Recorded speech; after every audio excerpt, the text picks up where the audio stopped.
All right, good morning, 7:10. First news with Keeler in the morning on WIBX. Bill is under the weather today, pinch hitting. It is Christine, Andrew, and I trying to fill in. Big story broke over the weekend. In fact, I read a lot about this last night, this leak of the offshore bank account information. I just got an AP News alert that Russia is saying that this whole story is basically an effort to defame Vladimir Putin, that he is the one being targeted in this leak of data. Apparently the biggest leak of its kind ever, but this is about offshore bank accounts. Owned by Vladimir Putin?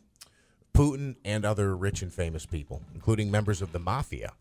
How do you hide billions of dollars? This is from Gawker.com. How do you hide billions of dollars from the world when you're one of the most famous people on earth? According to a massive new leak that's being called the largest of its kind in history, it's not so hard. On Sunday, the German newspaper, and I'm not even going to say that right. Do you know how to pronounce that? I don't see it. It's Pravda? No. Released what it's calling the Panama Papers, amounting to 2.6 terabytes of data and 11.5 million files. The reveal concerns Panama-based law firm Mossack Fonseca. I'm not sure if I'm saying that right either. The world's fourth biggest offshore law firm, which specializes in managing money in offshore jurisdictions like the British Virgin Islands. The leak given to this German newspaper by an anonymous whistleblower was handled collaboratively by 400 journalists from more than 100 media organizations over 80 countries. All right, so here's the bulk of it. Among others, their clients included criminals and members of various mafia groups. The documents also expose bribery scandals and corrupt heads of state and government. The alleged offshore companies of 12 current and former heads of state make up one of the most spectacular parts of the leak, as do links to other leaders and their families. There's one note in here about Putin, who it says, okay, most notably Russian President Vladimir Putin has been connected to accounts totaling $2 billion taken out in the name of his closest friend and associate, who is a musician. I'm not going to be able to pronounce. It's Sergei Roldygin. His trail of money from the accounts was even used on a loan to a private ski resort where his youngest daughter, Katerina, was married in 2013. So there is nothing inherently illegal, I don't believe, about offshore bank accounts. However, they are often done to hide money. That's why you would have an offshore account, right? That's where all my money is. Right. When you have the offshore account, it's to hide the money so that you don't get taxed on it. But you can have one and it's not illegal. I guess I'm well, surprised but if you the put government... money in it and it doesn't get taxed and you hide it, then it is then illegal. Interesting. There are, they say, dozens of heads of state, et cetera, who are on that list. And by the way, there was these names. I can't pronounce these names. There was an interview over the weekend. I'm not going to be able to find this guy's name. I think he was the prime minister of. He's the prime minister of Iceland, and he was confronted that his name was basically leaked as part of this list, and he got up and he walked out of the room. Mm-hmm. He wouldn't even answer questions about it.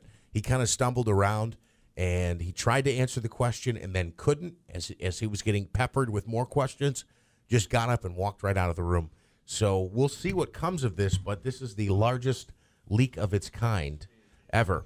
Some crazy news stories here. A cheating husband's punishment. Have you heard about this story? His wife, this is in Florida, his wife was so upset that she caught him cheating, she shot him. He was shot in the knee. It continued up his leg and lodged in his testicles. That was his punishment, apparently, for cheating on his wife. Did she mean to do that? Because if so, she's a really good shot. No, I don't think it was intentional. At least she intended to shoot him, but not there. She shot him, and it entered through his leg, around the knee area, went right up the leg, and then it lodged where it lodged. And the long arm of the law is going to be holding a radar gun on the majestic mountain bike trails of Marin County, and the other hand is probably going to be holding a book full of citations. This is from sfgate.com. Beginning this month, park rangers will be stalking open space areas where mountain bikers, hikers, dog walkers, and horseback riders have been known to words to one another. Bikers speeding along the dirt paths with modern mountain biking, where modern mountain biking was born, will be eligible for tickets as part of a campaign to reduce friction between trail users. They're putting in a speed limit of 15 miles an hour, and the mountain bikers are saying, listen, that's not a problem for most areas, but if we're going downhill, we're doing 30, 35 miles an hour. There's no way. So apparently the park rangers plan to sit there, and they're going to give mountain bikers tickets if they go past 15 miles an hour. So just picture yourself walking with your son in a stroller down the mountain, having a difficult time as it is walking, and it's a little bit of a workout, and then you get slammed into by a cyclist. I think it just takes one of those incidents before your opinion, your perspective on this may change. But I don't. My son is 4 months old. I don't think I'm taking him on a trail up a mountain. Right? Do you? You might take him when he's 2, 3, 4. Yeah, no, I might. Yeah. I don't know. I have to say that I think a lot of the people in the cycling community are a lot more responsible than that. I think they're a lot more alert than that because of how often they're neglected on the roads. So I don't think what I'm saying is they understand the possibilities of danger and being courteous when it comes to trails and roads and stuff. I don't think that there should be. I just think that's one more law, an attempt to make money. That's just ridiculous. Maureen Party, who was taking her first mountain bike ride with her husband, Marco, said that she was okay with radar guns and the new speed limit. She said, maybe I would feel different, though, if I was more experienced. Her husband says that a speed limit is a good idea, even with no speedometer on his bike. He said he knows what 15 miles an hour feels like. Taking his first bike ride with his wife, he said, was challenging enough. So he didn't say the reason why it was challenging. He did not want to say that. It's 7:17 at WIBX. Here's Christine Bellino with an update.